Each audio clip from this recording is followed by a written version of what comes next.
ఎంతమంది దీంట్లో అరుంధతి సినిమా ఎంతమంది చూసిండ్రా చేతురి ఆ పశుపతిని బంధించిరా గట్లనే ఫామ్ హౌస్ లో బంధించిన పశుపతిని మళ్ళా గొలుసులు తెచ్చేది లేదు.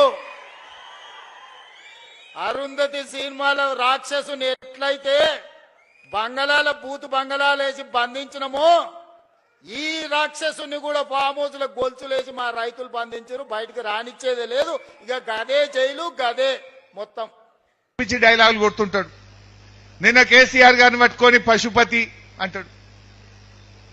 నువ్వేంటిది మరి భూతపతివా? ఇప్పుడు ఆ నేపాల్లో హిందువులంతా ప్రపంచ హిందువులంతా పూజించే పశుపతినాథ్ దేవాలయం ఉంటుంది నేపాల్లో. పశుపతినాథ్ అంటే పశువులను సమస్త జీవకోటిని కాపాడేటువంటి ప్రతిరూపం, శివుడికి ప్రతిరూపం పశుపతినాథ్. మరి కేసీఆర్ గారు అంత అద్భుతంగా రైతుల చేతుల్లో ఉండే పాడి పశువులను అందరినీ కాపాడి రాష్ట్రాన్ని అద్భుతంగా అభివృద్ధి చేసిండు.